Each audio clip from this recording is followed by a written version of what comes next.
자, 오늘이 7월 13일입니다. 네? 예. 오늘은 예. 로마서 오늘 15장 할 차례죠. 이제 로마서도 이제 15장, 16장 다음 주면 로마서도 끝이 납니다. 그래서 오늘 15장 할 차례입니다. 자, 15장을 읽고 또 15장 속에 있는 내용을 함께 생각해 보도록 하겠습니다. 자, 제가 먼저 읽겠습니다. 로마서 15장 1절. 우리 강한 자가 마땅히 연약한 자의 약점을 담당하고 자기를 기쁘게 하지 아니할 것이라. 우리 각 사람이 이웃을 기쁘게 하되 선을 이루고 법을 세우도록 할지니라. 그리스도께서 자기를 기쁘게 하지 아니하셨느니 기록된 바 주를 비방하는 자들의 비방이 내게 미쳤나이다 함과 같으니라. 무엇이든지 전에 기록한 바는 우리의 교훈을 위하여 기록된 것이니 우리로 하여금 인내로 또는 성경의 안위로 소망을 가지게 하리니라. 이제 인내와 안위의 하나님이 너희로 그리스도 예수를 본받아 서로 뜻이 같게 하여 주사 한 마음과 한 입으로 하나님 곧 우리 주 예수 그리스도의 아버지께 영광을 돌리게 하려 하라.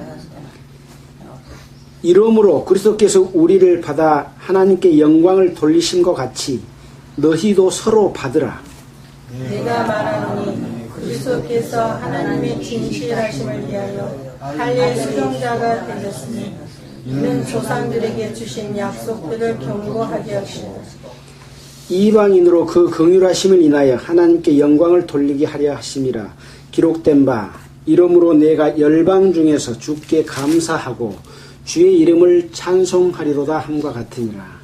또 가로되 열방들아 주의 백성과 함께 즐거워하라 하였으며 또 열방들아 주를 찬양하며 모든 백성들아 저를 찬송하라 하였으며 또 이사야가 가로되 이새의 뿌리 곧 열방을 다스리기 위하여 일어나시는 이가 있으니 열방이 그에게 소망을 두리라 하였느니라. 소망이 하나님이 모든 기쁨과 평강을 믿음 안에서 너희에게 충만케 하사 성령의 능력으로 소망이 넘치게 하시기를 원하노라. 내 형제들아 너희가 스스로 선함이 가득하고 모든 지식이 차서 능히 서로 권하는 자임을 나는 확신하노라. 그러나 내가 너희로 다시 생각나게 하려고 하나님께서 내게 주신 은혜를 인하여 더욱 담대히 대강 너희에게 썼노니 이 은혜는 곧 나로 이방인을 위하여 그리스도 예수의 일꾼이 되어 하나님의 복음의 제사장 직무를 하게 하사 이방인을 제물로 드리는 그것이 성령 안에서 거룩하게 되어 받으시게 하려 하십니다. 그러므로 내가 그리스도 예수 안에서 하나님의 일에 대하여 자랑할 것이 있거니와 그리스도께서 이방인들을 순종케 하기 위하여 나로 말미암아 말과 일이며 표적과 기사의 능력이며 성령의 능력으로 역사하신 것 외에는 내가 감히 말하지 아니하노라. 이 일로 인하여 내가 예루살렘으로부터 두루 행하여 일루리곤까지 그리스도의 복음을 편만하게 전하였노라. 또 내가 그리스도의 이름을 부르는 곳에는 복음을 전하지 않기로 힘썼노니 이는 남의 터 위에 건축하지 아니하려 하니라. 기록된 바 주의 소식을 받지 못한 자들이 볼 것이요 듣지 못한 자들이 깨닫으리라 함과 같으니라. 그러므로 또한 내가 너희에게 가려하던 것이 여러 번 막혔더니 이제는 이 지방에 일할 곳이 없고 또 여러 해 전부터 언제든지 서바나로 갈 때 너희에게 가려는 원이 있었으니 이는 지나가는 길에 너희를 보고 먼저 너희와 교제하여 약간 만족을 받은 후에 너희의 그리로 보내줌을 바랍니다. 그러나 이제는 내가 성도를 섬기는 일로 예루살렘에 가노니 이는 마게도냐와 아가야 사람들이 예루살렘 성도 중 가난한 자들을 위하여 기쁘게 얼마를 동정하였습니다. 저희가 기뻐서 하였거니와 또한 저희는 그들에게 빚진 자니 만일 이방인들의 그들이 신령한 것을 나눠 가졌으면 육신의 것으로 그들을 섬기는 것이 마땅하니라. 그러므로 내가 이 일을 마치고 이 열매를 저희에게 확증한 후에 너희에게를 지나 사바나로 가리라. 내가 너희에게 나갈 때 그리스도의 충만한 축복을 가지고 갈 줄 아노라. 형제들아, 내가 우리 주 예수 그리스도로 말미암고 성령의 사랑으로 말미암아 너희를 권하노니 너희 기도에 나와 힘을 같이하여 나를 위하여 하나님께 빌어. 나로 유대에 순종치 아니하는 자들에게서 구원을 받게 하고 또 예루살렘에 대한 나의 섬기는 일을 성도들이 받음직하게 하고 나로 하나님의 뜻을 좇아 기쁨으로 너희에게 나아가 너희와 함께 편히 쉬게 하라. 같이 읽겠습니다. 평강의 하나님께서 너희 모든 사람과 함께 계실지어다. 아멘.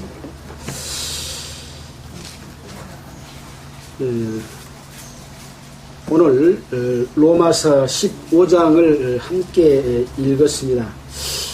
이제 로마서 15장의 내용을 읽고 보니까 이제 거의 마지막 때 어떤 그 말씀을 로마서의 마지막 부분을 말씀하고 같다는 그런 분위기가 좀 느껴지시죠?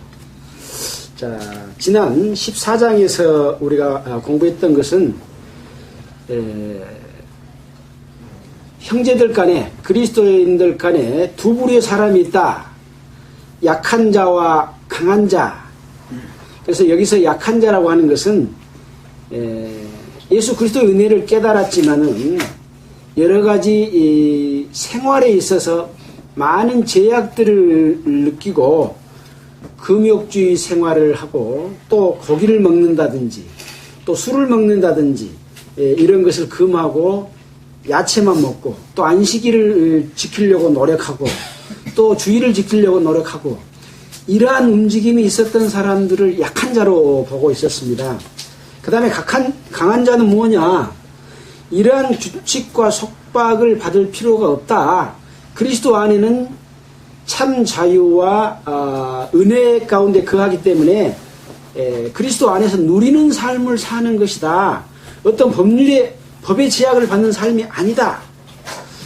이런 사람이 있었는데 그래서 이제 서로를 비판하는 그런 경향이 생겼습니다. 그래서 여기 보면은 먹는 자는 먹지 않는 자를 업신여기지 말고 먹지 못한 자는 먹는 자를 판단하지 말라라고 하는 말씀을 통해서 믿음이 강하고 약하고 하는 일로 서로 간의 갈등을 빚지 않도록 하는 그런 취지의 말씀을 했습니다. 자, 그래서 우리가 살든지 죽든지 먹든지 마시든지 무엇을 하든지 다 주를 위하여 주를 위해서 하고 하나님께 감사하는 생활을 하라라고 말씀을 하시면서 그러므로 사나 죽으나 우리가 주의 것이다 이렇게 바울은 말씀을 했습니다. 그러면서 예수 그리스도도 죽었다가 다시 살으셨으니 이는 죽은 자와 산 자의 주가 되려 하셨다. 예수님처럼 우리도 그런 삶을 살아야 된다라고 하는 말씀을 하면서 네 형제를 판단하고 업신여기게 되면 다 하나님의 심판대 앞에 서게 될 것이다. 그렇기 때문에 다시는 판단하지 말고 부딪힐 것이나 거치는 것을 갖다가 형제들 앞에 두지 말아라. 그런 말씀을 했습니다. 그래서 또 한 가지 이 먹는 것과 마시는 것 이러한 일들로 인해서 이런 것들은 다 식물이지 않습니까? 식물을 인하여 그리스도께서 대신하여 죽으신 형제를 망하게 하는 그런 일을 하지 말아라 라는 말씀을 했습니다. 또 14장 20절에 보면 이 먹는 걸로 인해서 식물로 인해서 하나님의 사업을 무너지게 하지 말아라 라고 하는 것으로 보았을 때 먹는 문제가 이 그리스도인의 삶 가운데서 얼마나 중요한 영향을 끼쳤는가 하는 것들을 우리는 볼 수가 있습니다. 그러므로 너희의 선한 것이 비방을 받지 않게 하라라고 한 것은 여기서 선한 것이 무엇일까 우리가 생각해 볼 때 그리스도 안에 있는 믿음의 자유, 은혜, 이것이 선한 것인데 이 은혜를 사용함에 있어서 다른 성도, 믿음이 약한 자들이 이 은혜를 누리는 것을 보고 자기는 아직 그런 상태이지 못하는데 앞서간다고 하는 저 사람이 저렇게 사는 것으로 보니까 나도 저런 일을 해도 되겠구나 라고 하고 살게 되면 자기 양심에 스스로 꺼리키게 되는 그러한 일이 있는 것이기 때문에 믿음의 자유가 있지만 그 자유를 조심해서 써라, 비방을 받지 않도록 하라 라는 말씀을 해 주셨습니다. 그래서 이제 그 22절에 23절에 20절에 보면은 만물이 다 정하되 꺼리낌으로 먹는 사람에게는 악하다. 고기도 먹지 아니하고 포주도 마시지 아니하고 무엇이든지 네 형제로 꺼리끼게 하는 일을 아니함이 아름다우니라 라는 말씀으로서 14장에 먹는 문제에 대해서 이렇게 결론을 내주셨습니다. 이 취지를 충분히 이해하실 걸로 생각이 됩니다. 이제 오늘 읽었던 15장의 말씀으로 돌아가겠습니다. 15장 1절입니다. 우리 강한 자가 마땅히 연약한 자의 약점을 담당하고 자기를 기쁘게 하지 아니할 것이라. 여기서도 다시 강한 자가 나오지 않습니까? 이 강한 자는 마땅히 연약한 자의 약점을 담당하라고 합니다. 그리고 자기를 기쁘게 하지 아니할 것이다. 무슨 말씀인지 알겠죠? 그래서 우리가 14장에서 이 믿음이 연약한 자에 대해서 이야기했고 또 강한 자에 대해서 이야기했는데 또 먹는 자에 대해서 이야기했는데 우리가 이것을 볼 때 어느 것이 옳다고 생각이 들겠습니까? 예, 강한 자죠. 그리스도 안에서 은혜 가운데 거하는 것, 참 자유 가운데 거하는 것이 바른 태도라고 볼 수 있죠. 그래서 강한 자가 마땅히 연약한 자의 약점을 담당해 주라고 하는 것입니다. 자기를 기쁘게 하지 말고 그 사람들을 위해서 여러분의 행실을 조심하고 또 그들이 우리와 같이 먼저 강한 자와 같이 그렇게 살 수 있도록 인도해 주는 그런 것이 필요하다라는 말씀을 우리가 생각해 볼 수 있습니다. 그래서 우리가 골로새서 2장 23절에 보면은 잠깐 봐볼까요? 골로새서 2장 23절, 에베소서, 빌립보서, 골로새서 2장 23절에 보면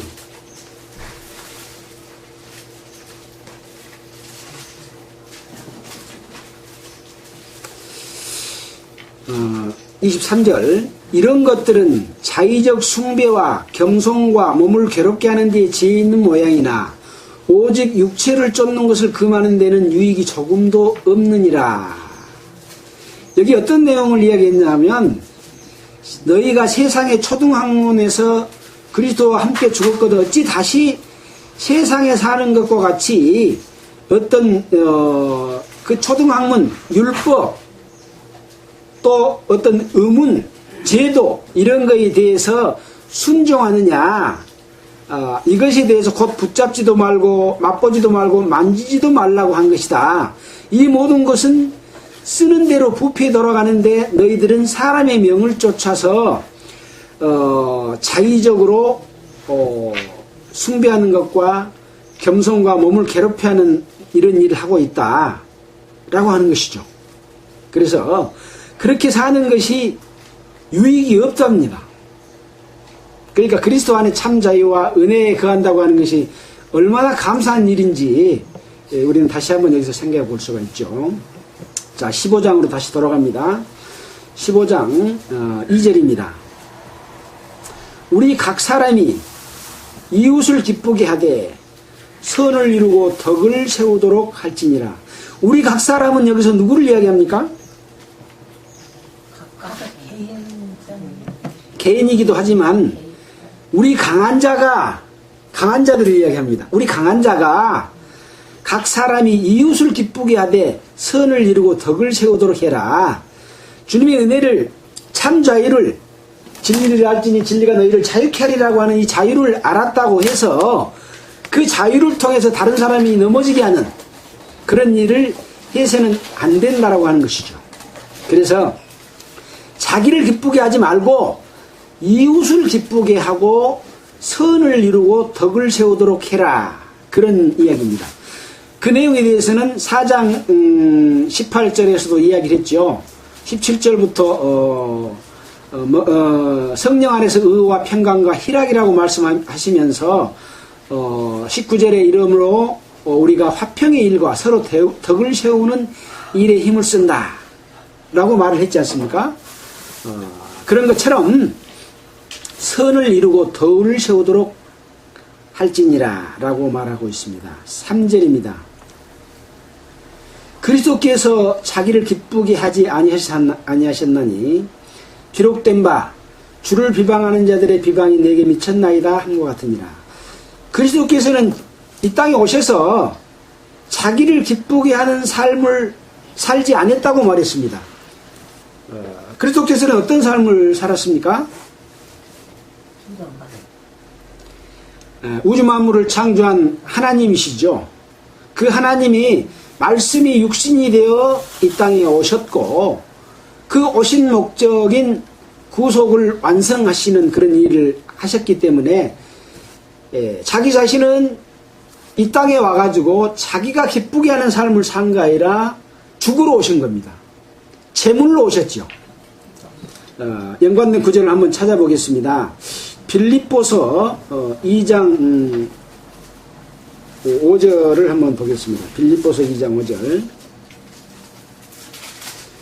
에베소서 빌립보서죠. 에베소서 빌립보서 2장 5절.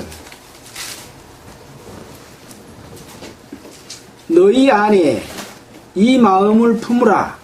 곧 그리스도 예수의 마음이니 그는 근본 하나님의 본체시나 하나님과 동등됨을 취할 것으로 여기지 아니하시고 오히려 자기를 비워 종의 형체를 가져 사람들과 같이 되었고 사람의 모양으로 나타나셨음에 자기를 낮추시고 죽기까지 복종하셨으니 곧 십자가에 죽으심이라. 그래서 하나님께서는 이 땅에 예수 그리스도가 동등한 하나님의 본체다. 그런데 그 하나님의 동등됨을 버리고 종의 형체를 가지고 사람에게 나타났고 죽기까지 복종해서 십자가에 죽으셨다. 그렇게 말씀을 하고 계십니다. 결국은 자기를 기쁘게 하는 삶을 살지 않았다는 말씀이죠. 자, 그런 것처럼 우리 강한 자들도 우리 각 사람들도 이렇게 살아라 라는 말씀을 해주고 계십니다.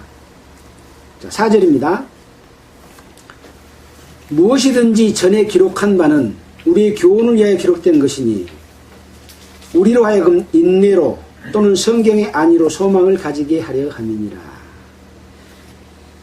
무엇이든지 전에 기록한 바는, 그래서 전에 기록했던 내용들은 우리가 성경 66권의 모든 내용들이 기록이 되어 있습니다. 이 기록한 말씀은 우리에게 교훈을 주기 위해서 기록됐습니다. 디모데후서 3장 16절에서도 뭐라고 말씀하셨느냐. 모든 성경은 하나님의 감동으로 된 것으로 교훈과 책망과 바르게 함과 의로 교육하기에 유익하니라고 말씀을 하고 계십니다. 그래서 지금 우리가 로마서 14장, 15장을 우리가 공부하고 있지 않습니까? 이런 말씀들도 기록된 말씀이 우리 손에가 왔습니다. 바로 우리는 이 말씀 가운데서 어떤 교훈을 받아야 될 것이냐? 이 바울과 또 바울의 속에서 역사하는 하나님의 말씀을 우리가 듣고 교훈을 받아서 그렇게 살도록 하기 위해서 우리에게 오늘도 이 말씀을 주셨고 오늘도 이 말씀을 공부하게 하고 계십니다. 그렇게 함으로써 우리로 하여금 인내로 또는 성경의 안위로 소망을 가지게 한다. 이렇게 했습니다. 그래서 이런 삶은 자기를 기쁘게 하는 삶이 아닌 것은 무슨 삶이겠습니까? 고난의 삶이죠. 나를 기쁘게 하지 않고 연약한 자를 기쁘게 하는, 남을 위해서 사는 삶. 고난의 삶을 살 때는 항상 무엇을 바라보고 삽니까? 소망을 바라보고 살지요. 다가올 우리에게 주어질, 하나님께서 우리에게 주실 축복과 영광을 바라보고 살기 때문에 소망을 가지게 합니다. 라는 말씀 해주십니다. 5절입니다. 자, 이제 인내와 안위의 하나님이 너희로 그리스도 예수를 본받아 서로 뜻이 같게 하여 주사. 잘 보세요. 이제 인자는 인내와 안위의 하나님이 누가? 하나님인데 하나님이 인내와 안위의 하나님이랍니다. 하나님이 지금 뭘 하신다고 그랬습니다. 안위의 하나님이 무엇을 했냐? 너희로 그리스도 예수를 본받아 서로 뜻이 같게 하여 주사. 예수를 본받고 예수의 삶을 살면 뜻이 하나가 되겠습니까? 안 되겠습니까? 하나가 됩니다. 그런데 자기의 유익을 쫓고 욕심을 따라 살면 그리스도 안에서 하나가 안 되지요. 자기를 기쁘게 해야 되고 남의 것을 뺏어야 되고 남이 어쨌든지 말든지 나만 좋으면 되지요. 근데 하나님이 우리를 그렇게 뜻을 갖게 하여 주신답니다. 하나님이 주시지 않으면 사람의 인내로 그걸 할 수가 있습니까? 못합니다. 하나님께서 그렇게 해 주신다. 갖게 하여 주사 한 마음과 한 입으로 하나님 곧 우리 주 예수 그리스도의 아버지께 영광을 돌리게 하려 하노라. 그러니까 결국 말하면 하나님이 그리스도 아버지께 영광을 돌리게 하려 합니다. 하나님이. 자, 이제 이러므로 그리스도께서 우리를 받아 하나님께 영광을 돌리신 것 같이 너희도 서로 받으라. 이러므로 그리스도께서 우리를 받아. 하나님께서 우리를 받을 때 받기가 쉽겠습니까? 사람들이 마음은 원이로되 육신이 약해서 하나님의 뜻대로 살지를 못합니다. 살려고 해도 잘 안 됩니다. 근데 그런 우리를 받아주신 것이죠. 받아주셔서 하나님이 해주십니다. 받아. 하나님께 영광을 돌리신 것 같이 너희도 서로 받으라. 이제 우리는 하나님께서 받아주셨기 때문에 우리는 그 일을 할 수가 있잖아요. 그런 것처럼 연약한 자를 받으라. 연약한 자가 강한 자를 받겠습니까? 강한 자가 연약한 자를 받겠습니까? 강한 자가 연약한 자, 미처 깨닫지 못한 자를 받아들여라. 그런 이야기겠죠. 그래서 서로 받으라. 물론 연약한 자는 먼저 깨달은 자에 대해서 판단하지 말라고 하신 말씀도 포함이 되겠습니다. 8절입니다. 내가 말하노니 그리스도께서 하나님의 진실하심을 위하여 할례의 수종자가 되셨으니 이는 조상들에게 주신 약속을 견고케 하시고 이방인으로 그 긍휼하심을 인하여 하나님께 영광을 돌리게 하려 하심이라.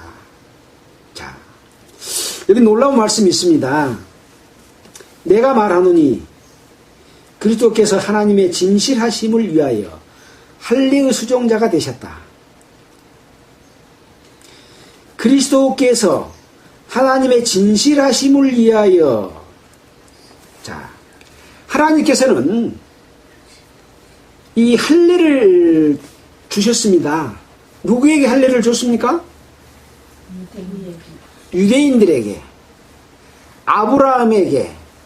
그래서 아브라함에 속한 모든 사람들은 그 종이나 또 다른 사람에게 산 사람이나 이 무리 속에 있는 사람들에게는 다 할례를 줬습니다. 그것이 바로 믿음으로 인한 할례입니다. 또 이 아브라함을 통해서 많은 민족의 조상이 될 것을 말씀을 했습니다. 창세기 17장 2절로 5절에 보면은 아브라함에게 약속하신 약속이 뭐냐?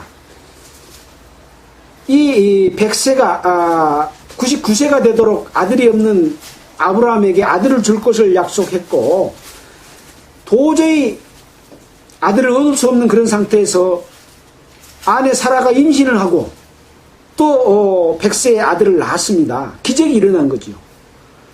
그러면서 그것을 믿는 것을, 그 믿음을 의로 여기시면서 열국의 아비가 될 것이다 라고 말했습니다.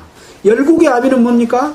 이스라엘 백성의 아비뿐만 아니라 믿는 모든 조상의 아버지가 될 것이다. 그래서 우리는 아브라함의 후손이 아니죠. 그러나 믿음의 후손입니다. 왜? 아브라함은 믿음의 조상이기 때문에 그랬습니다. 그래서 육신으로는 이스라엘 백성들의 후손이고 우리는 믿음의 후손입니다. 그 약속을 뭘로 줬냐? 할례를 통해서 줬고, 그리스도께서 이 할례의 약속을 지키기 위해서 오신 겁니다. 바로 이스라엘 백성들은 이 할례를 통해서, 율법을 통해서 구약시대에 염소와 송아지를 잡아가지고 제사를 드림으로 말미암아 죄가 없어지는 그런 그 제사함의 은혜를 주셨지 않습니까? 이 할례로 말미암은 이 제사법, 이것을 몸소 실천하기 위해서 예수가 오신 것이죠. 그래서 하나님의 신실함의 약속을 지키기 위해서 할례의 수종자가 되었다. 수종자가 뭡니까? 수종자. 시중을 드는 사람, 몸종, 또 따라다니는 하인, 이런 뜻인데, 할례의 수종자, 할례의 시중을 두는 수종자. 그러니까 할례를 자기 몸으로 실천한 거죠. 그래서 이는 조상들에게 주신 약속을 경고케 하시고 이방인으로 그 긍휼하심이 인하여 하나님께 영광을 돌리게 하려 하심이라. 이방인들이 어떻게 해서 긍휼하심을 얻습니까?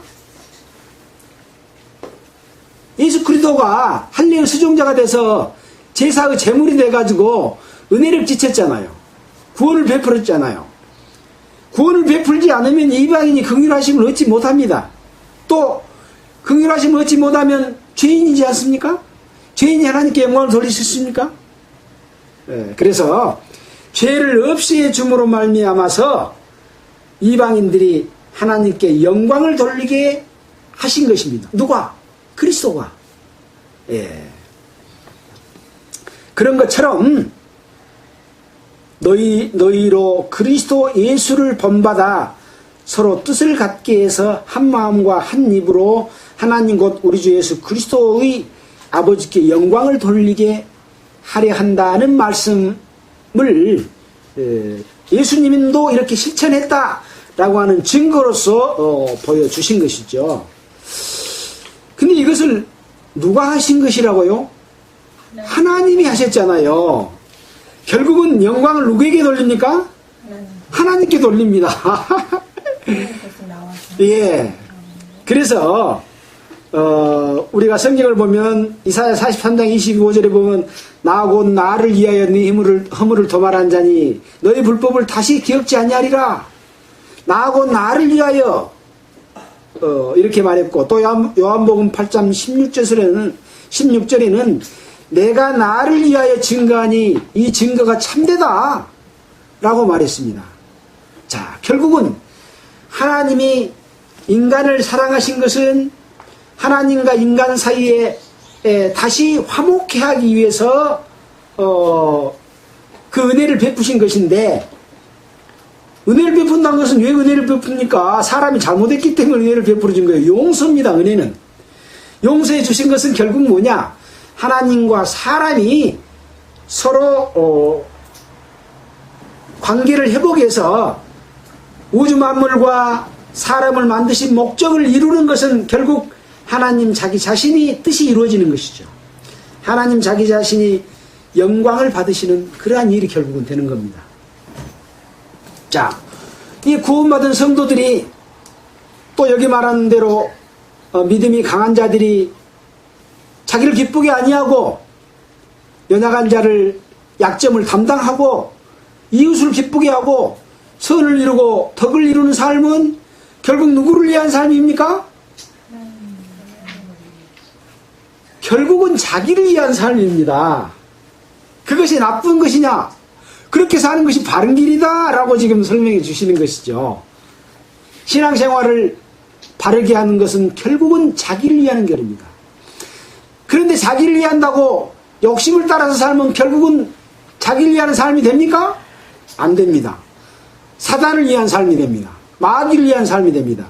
그래서 우리가 세상에 사는 것은 소망을 가지고 사는 삶이다 라는 말씀을 해주십니다. 자, 9절 하반절입니다. 이러므로 내가 열방 중에서 주께 감사하고 주의 이름을 찬송하리로다 함과 같으니라.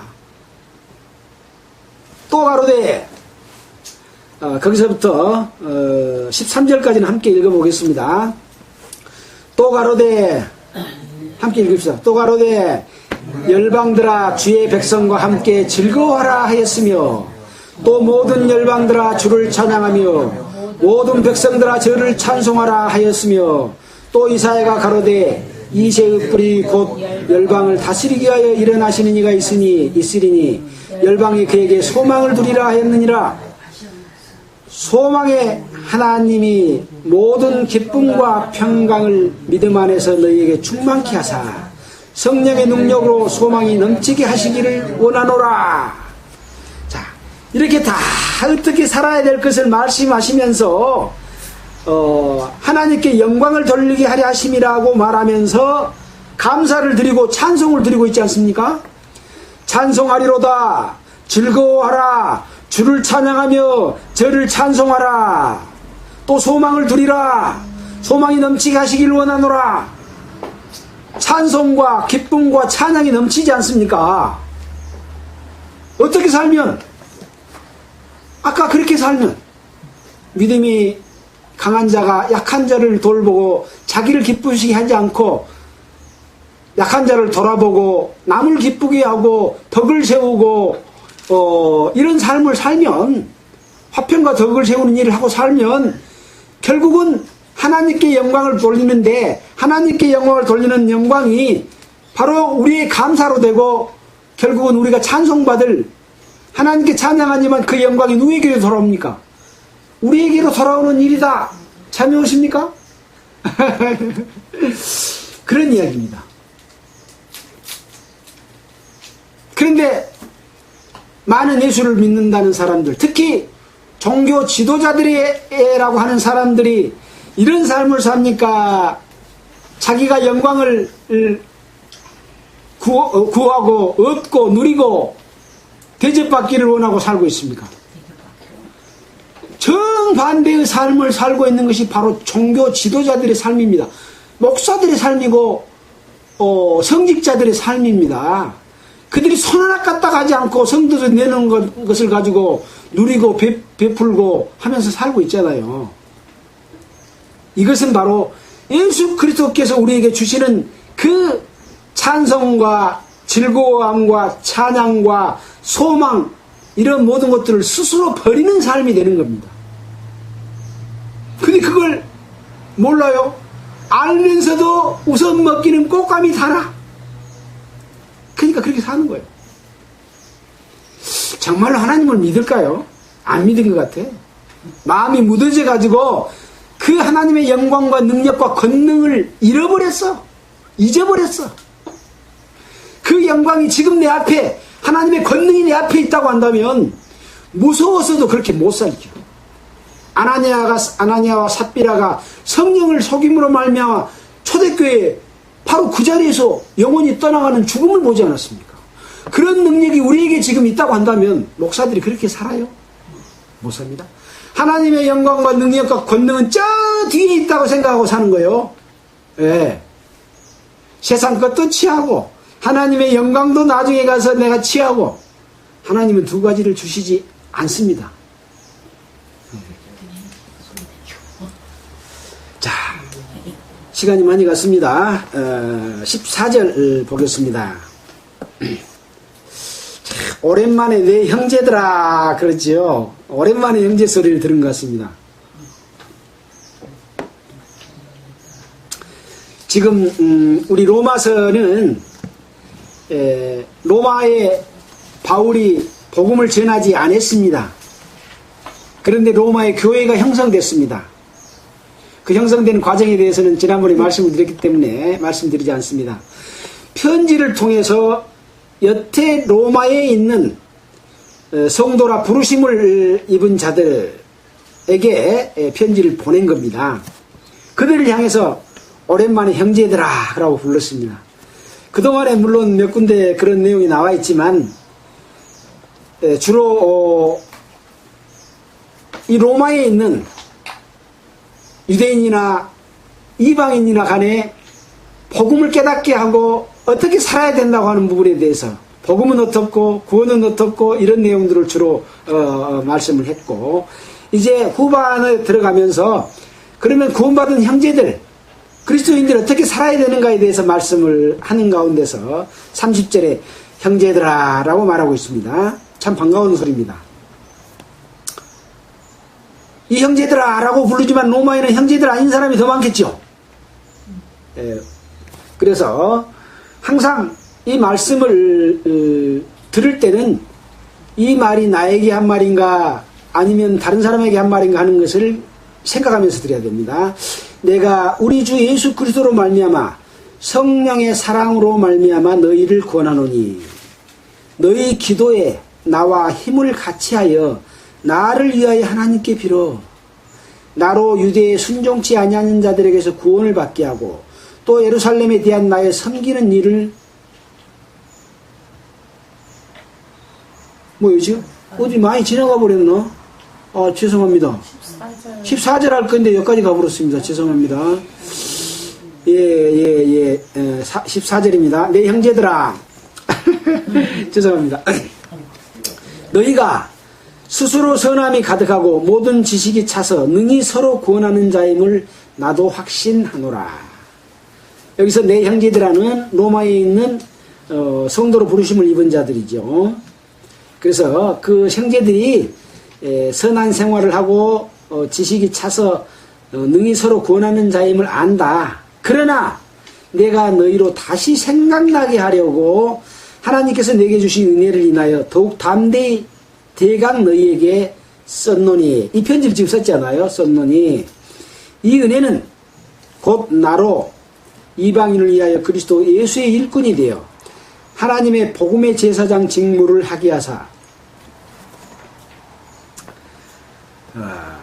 이방인을 제물로 드리는 그것이 성령 안에서 거룩하게 되어 받으심직하게 하려 하심이라. 다시 형제들에게 말하면서 바울 자기 자신이 이방인을 위하여 그리스도 예수의 일꾼으로서 하나님의 복음의 제사장 직무를 하게 한 것에 대해서 말씀을 하고 있습니다. 어떤 제사장인가? 이방인을 제물로 드리는 제사장입니다. 제사장은 무엇 하는 역할을 합니까? 제사를 드리는 역할을 하죠. 구약시대의 제사장은 아까 말씀드린 대로 염소나 송아지를 잡아가지고 잡아서 피를 흘리고 그 피를 가지고 성소와 지성소에 들어가서 피를 뿌려서 이스라엘 백성들이 죄를 없애지 않습니까? 그때 그 제물은 염소나 송아지였습니다. 에덴 동산에서 가죽옷을 지어 입힐 때 그 제물은 뭐였습니까? 어떤 한 생명이 죽었죠.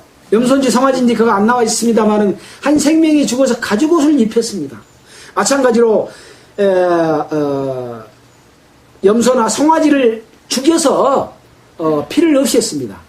그 다음에 제물로 오신 분이 누구였습니까? 예수님이 이 땅에 제물로 오셔서 이 제사는 1년에 한 번 드리는 제사가 아니라 한 번 제사를 드리고 효과는 영원히 있는 제사를 드렸습니다. 한 번 제사를 드려놨는데 그 효과가 영원히 아직 태어나지도 않았던 우리의 죄까지 다 용서해주는, 하나님께서는 시간과 공간을 초월한 분이시기 때문에 한순간에 지어놓으면 그 모든 것이 다 효과가 있어버립니다. 사람의 생각은 뭐 옛날에 지은 제사가 왜 요새까지 효과가 있을까? 사람 생각은 그렇지 않습니까? 근데 하나님은 시간과 공간을 초월했기 때문에 한순간 제사를 지르면 그것이 한 시점에 모든 것이 다 이루어져 버리는 거죠. 예. 과거, 현재, 미래가 하나님은 없습니다. 사람에게만 과거, 현재, 미래가 있는 것이죠. 무슨 뜻인지 알겠습니까? 그래서 예수님이 제물로 오셔서 제사를 드렸습니다. 근데 여기서 오늘 제사장은 누굽니까? 바울. 오늘 제사장은 바울이요. 바울이 여기 그랬잖아요. 이 은혜는 곧 나로 이방인을 위하여 그리스도 예수의 일꾼이 되어 하나님의 복음의 제사장 직무를 하게 했다. 바울이 나에게 하나님의 복음의 제사장 직무를 맡겼어. 바울에게. 근데 제물이 뭐요? 제물. 이방인을 제물로 들어 이방인을 죽여서 피를 흘려가지고 제물로 들여서 죄를 없이 하는 제사. 이방인을 제물로 드렸답니다. 여러분은 이방인이죠? 여러분이 제물로 드려진 적이 있습니까? 예수님과 함께 십자가에 못 박혔고 함께 죽었고 함께 장사되고 함께 부활할 때 여러분은 바로 제물이 됐던 겁니다. 바로 그 이야기를 하고 있습니다. 바울이 이방인들을 제물로 드렸다고 하는 것은 이방인만 제물로 드리면 죄가 없이 되겠습니까? 예수 그리스도께서 이루신 그 사실의 제물입니다. 아시겠죠? 이것이 바로 복음의 일꾼입니다. 복음의 일꾼으로서 제사장 직무를 하게 하신 것이죠. 여기 그랬잖아요. 하나님의 복음의 제사장 직무입니다. 복음을 전하면 이방인을 제물로 드리는 것과 똑같은 현상이 일어나서 그 죄가 없어지고 이방인들이 죽은 겁니다. 우리도 죽은 겁니다. 함께 장사되고 함께 부활하는 그 제사를 누가 드리냐? 바울이 드렸고, 우리가 복음을 전하면 우리가 복음의 제사장 직무를 대행하여서 다른 사람을 예수님과 함께 십자가에 못 박혀 드리는 제사를 우리가 또 드리는 겁니다. 여러분 제사를 드리고 계십니까? 복음 전하는 자는 바로 바울과 같이 하나님의 복음의 제사장 직무를 하게 하사 믿지 못한 자들을 예수님과 함께 제물로 드리는 일을 하는 것입니다. 이것이 과거가 아니고 지금 현재 그렇게 하고 있고 앞으로도 그렇게 할 일입니다. 놀라운 복음을 다시 한번 여기서 강조해 주고 계시지요. 예. 이거 10분 안에 이거 끝을까 해야 되는데.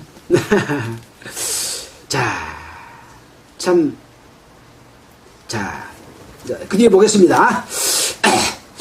17절. 그러므로 내가 그리스도 예수 안에서 하나님의 일에 대해 자랑하는 것이 있거니와 그리스도께서 이방인들을 순종케 하기 위하여 나로 말미암아 말과 일이며 표적과 기사와 능력이며 성령의 능력으로 역사하신 것 외에는 내가 감히 말하지 아니하노라. 바울은 많은 학식과 성경을 아는 지식과 지혜가 있습니다. 그러나 하나님께서 그리스도께서 이방인들을 순종케 하기 위하여 나로 말미암아 바울로 말미암아 말과 일이며 표적과 기사와 능력이며 성령의 능력으로 역사하신 것, 그것이 무엇입니까? 바울이 언제 말과 능력을 성령의 역사로서 함께함을 얻었습니까? 바로 바울이 다메섹에서 예수 그리스도를 만나서 꼬꾸라졌을 때 예수 그리스도를 자기 눈으로 봤습니다. 보고 눈이 멀어버렸습니다. 눈이 멀어있는 기간에 자기는 자기 자신을 돌아보고 자기가 예수 그리스도를 참으로 보지 못한 소경이었구나 하는 것을 깨닫고 아나니아를 통해서 예수 그리스도의 그 은혜의 복음을 듣고 눈이 떠졌지 않습니까? 그때 예수님께서 바울에게 명해서 이방인의 사도가 되도록 했지 않습니까? 그 말과 일이며 성령의 능력으로 바울에게 입혀진 것 외에는 나는 아무것도 말하지 않겠다. 그래서 바울은 붙잡혀서 가이사에게 또 누굽니까? 그 총독들에게 붙잡혀가서 말할 때에도 자기가 예수님을 만나가지고 어떻게 구원을 받았는가 하는 것에 대해서 증거 있지 않습니까? 우리는 그때 참으로 그 바울의 회심에 대해서 어떻게 구원을 받았고 어떻게 거듭났는가, 어떻게 하나님의 자녀가 됐고 어떤 명령을 받았는가에 대해서 우리가 배웠지 않습니까? 바로 역사하신 것 외에는 말하지 않는다라고 말했습니다. 시간이 있으면 우리가 다시 한번 돌이켜서 사도행전 9장에서부터 22장 또 이런 내용을 한번 보면 너무나 실감이 나겠습니다. 또 사도행전 19장에서 20장 어떤 표적과 기사와 능력이 있었는가 우리가 알지 않습니까? 심지어 바울이 한번 볼까요? 19장 사도행전 19장 한번 보겠습니다. 바빠도 사도행전 19장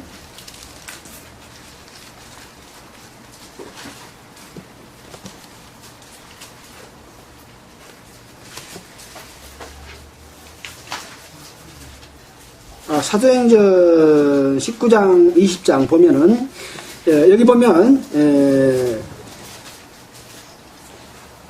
바울이 19장 5절 저희가 듣고 주 예수 이름으로 세례를 받으니 바울이 그들에게 안수하며 성령이 그들에게 임하심으로 방언도 하고 예언도 하니 모두 12사람쯤 되더라. 바울이 회당에서 석 달 동안을 담대히 하나님의 나라에 대해 강론하며 권면에 대해 어떤 사람들이 마음에 굳어 순종치 아니하고 또 두란노 소원에서 2해 동안 하니까 다 주의 말씀을 듣더라.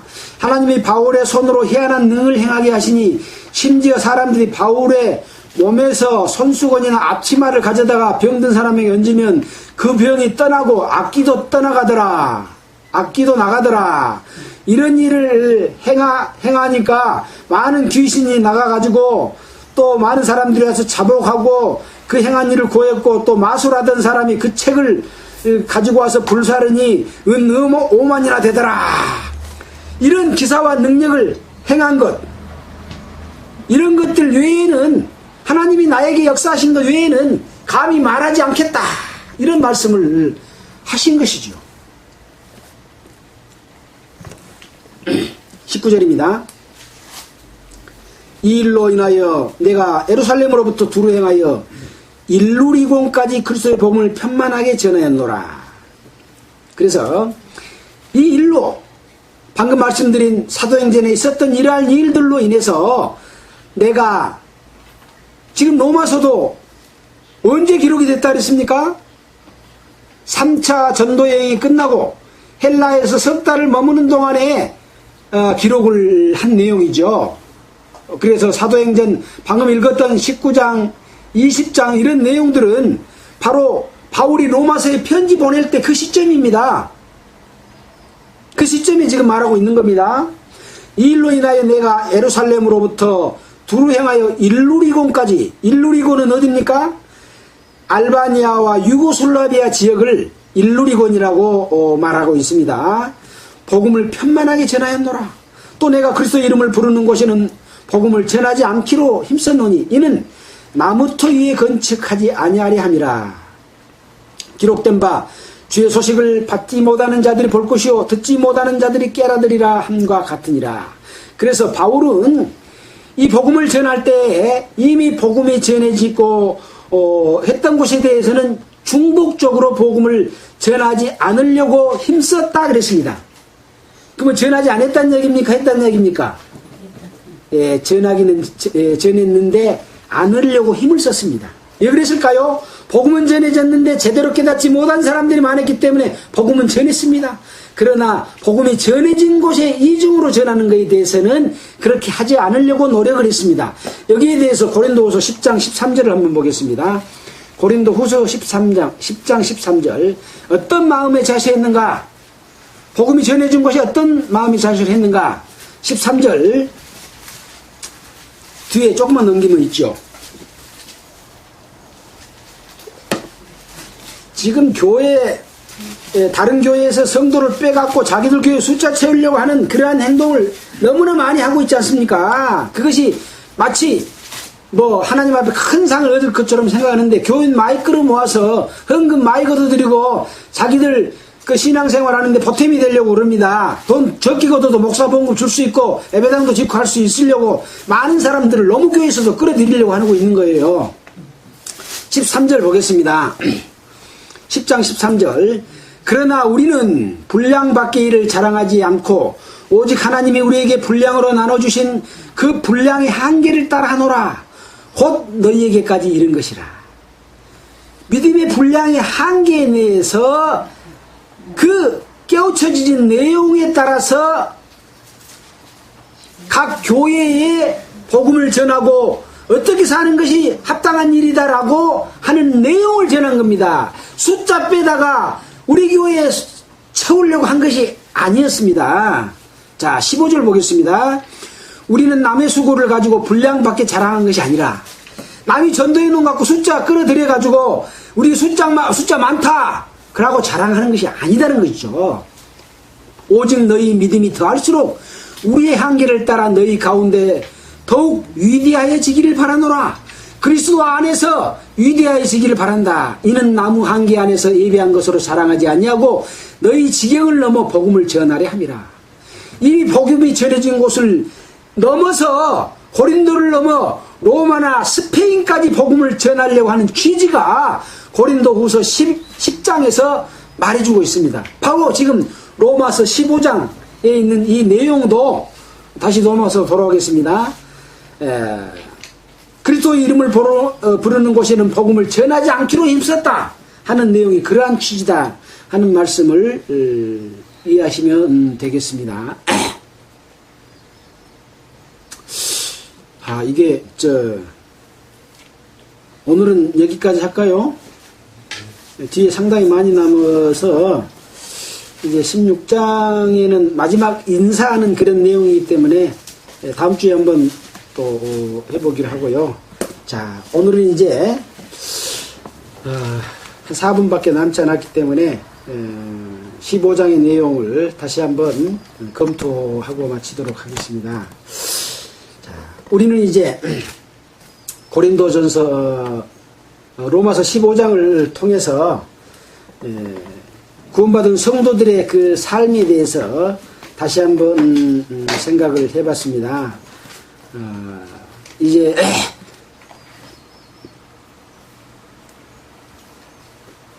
믿음에 성숙한 자들이 아직 믿음에 성숙하지 못하고 여러 가지 이 율법과 제도와 어떤 규례들 그리고 선하게 사는 것이 하나님 앞에 내가 바르게 사는 것이다 라고 오해하고 있는 자들을 향해서 그리스도 안에서 진정한 자유와 은혜를 얻고 있는 자들에게 자기의 기쁨을 구하지 말고 그런 사람들에게 피해가 가지 않도록 양심에 꺼리키지 않도록 너희들은 할 수 있지만 참는 생활을 살고 남을 기쁘게 하는 삶을 살고 덕을 세우라.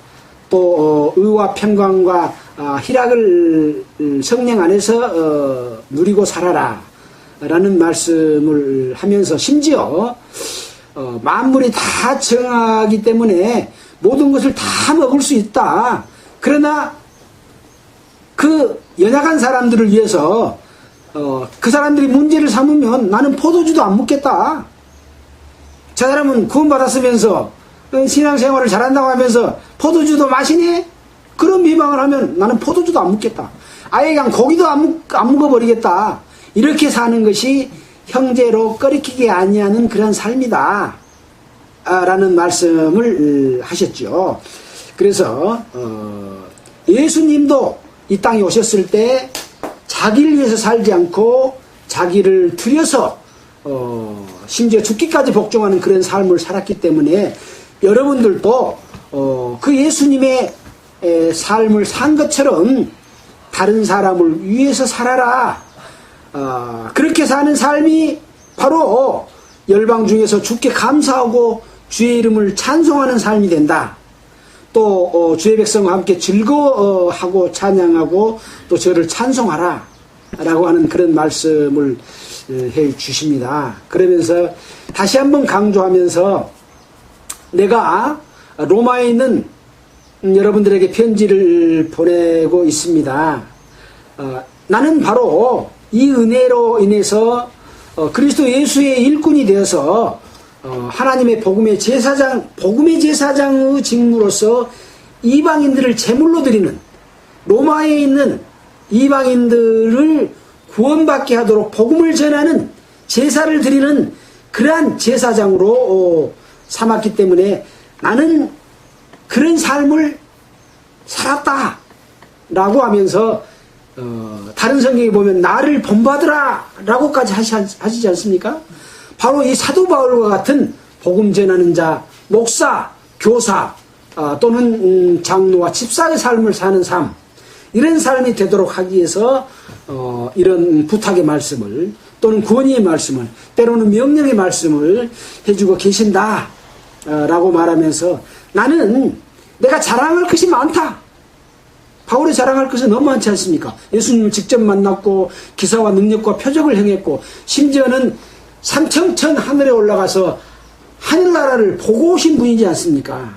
그럼에도 불구하고 하나님의 성령으로 역사하신 것 외에는 말하지 않는다. 그 역사하신 것만 가지고도 하나님의 능력을 나타낼 수 있고 복음을 전할 수 있기 때문에 내 자랑할 것이 없다. 그렇게 살았습니다. 바로 이것은 바로 바울 속에 나타난 그리스도의 삶입니다. 그런 것처럼 우리는 바울 속에 나타난 그리스도의 삶처럼 우리도 우리의 삶을 바울과 같은 삶, 하나님의 능력과 역사 속에 나타난 삶을 우리 몸으로 실천하는 종이 되는, 아까 말은 뭐라 그랬습니까? 수종자의 삶을 사는 것이 바로 그리스도인의 삶이다 라고 하는 것을 오늘 로마서 15장 전반부를 통해서 우리에게 알려주고 계십니다. 참으로 이 세상에는 예수 그리스도의 복음이 전해진 이후로 순수하게 복음을 깨닫고 사도로서 복음 전하는 자로서 전도자로서 올바른 삶을 살고 있는가 하면 바울이 전도여행을 3차 전도여행을 마치고 에베소를 지나서 밀레도에서 에베소 장로들을 불러가고 말할 때 너희들 중에 자기를 쫓게 하려고 어그러진 말을 하는 사람이 있을 것이다. 거짓 사도다. 라고 말했던 것처럼 예수 그리스도의 복음을 알고 깨달았다고 하는 사람들이 변질돼 가지고 자기를 위해서 살고 권위를 누리고 다스리고 통치하고 부유하고 배부르는 고린도전서 4장에 나와 있는 그러한 거짓 사도의 삶을 사는 사람들이, 두 부류의 사람들이 있습니다. 그런 일로 인해서 지금 선교사들이 전해왔던 한국의 복음주의 교회가 사업을 하는데 성도들에게 거짓말을 해가지고 돈을 끌어모으고 돈 내주라 하면 안 내주고 숨기고 재산을 도피하고 이렇게 해가지고 난리가 나는 이러한 일들이 일어나고 이제 수많은 사람들이 사고로 인해서 죽어버리게 되니까 그것이 들통나가지고 이 구원의 구자도 말할 수 없는 이런 상황까지 만든 것은 누구 책임입니까? 여기는 바로 바울은 나는 그 복음을 전하고 복음이 해방받지 않도록 하기 위해서 심지어는 고기도 먹지 않고 사도의 권한도 쓰지 않는다고 말하고 있는 이런 바울 같은 분이 있는데 그것을 배반하고 육체의 계로 삼는 자들에게 그 당연히 받을 그 형벌이 얼마나 중하겠느냐 너희는 생각해보라 라고 하는 말씀도 있지 않습니까? 그래서 우리가 지난주에도 공부를 했습니다마는 구원받은 이후에 사는 삶에 대해서 반드시 그리스도의 심판대 앞에서 하나님 앞에 자기의 행위를 직고할 것이다 라고 하는 그런 말씀이 있는 것처럼 우리는 두려움과 떨림으로써 주님이 오실 때까지 우리가 그렇게 살아가는 삶이죠. 그러나 두렵고 떨리는 삶은 있습니까? 그리스도 안에서 참된 자유와 평강과 은혜 가운데서 삶으로서 기쁨으로 살아가는 삶이죠. 두렵고 떨릴 시간이 없습니다. 네. 그래서 그 두렵고 떨리는다고 하는 말을 주신 이유는 뭡니까? 그렇게 살지 않는 사람들이 있기 때문에 경고로 주신 말씀이죠. 자, 우리는 자다가 깰 때가 벌써 되었다라고 하는 말씀을 다시 한번 생각해보고 아직까지 구원받지 못한 우리 주변의 많은 영혼들에게 복음을 전하는 것은 바로 바울이 이방인들, 로마인들을 이 제단에 제물로 올린 것처럼 우리도 우리의 형제, 자매들 구원받지 못한 사람을 제단에 올려야 되지 않겠습니까? 우리 제단에다가 끌어올리는 삶을 함께 살아가기를 함께 원하고 기도하면서 마치겠습니다. 하나님 아버지 감사합니다. 이제 로마서 15장을 통해서 이제 그리스도인들이 깨달은 자들이 어떻게 살아야 될 것에 대해서 공부를 했습니다. 바울은 하나님의 그리스도의 일꾼의 복음의 일꾼으로서 이방인들을 제물로 드리는 제사장의 직무를 맡았다고 했습니다. 우리도 똑같이 복음을 깨달은 복음을 전하는 자들로서 우리의 사랑하는 자녀와 형제와 가족들과 이웃들을 이방인을 제물로 드린 것처럼 제단에 제물로 올려서 그들을 죽게 할 수 있는 일을 우리가 할 수 있도록 우리에게 능력과 지혜로서 함께해 주시기를 간절히 바라고 합니다. 이 말씀을 듣는 모든 사람들 가운데서도 주님 함께해 주시고 그리스도 안에서 하나 되게 하여 주시기를 원합니다. 이제 또 여름 수련회를 뒤에 가고 있습니다. 어떻게 해야 될지 제 자신도 알지 못합니다. 주의 인도하심으로 인해서 함께 뜻을 같이 하고자 하는 성도들이 한마음 한뜻이 돼서 여름 수련회를 할 수 있도록 모든 것을 주님께 부탁드립니다. 우리 구주 예수님 이름으로 기도했습니다. 아멘.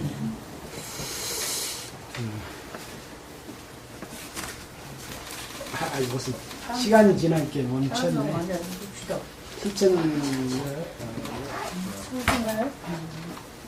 270장 찬송 가겠습니다.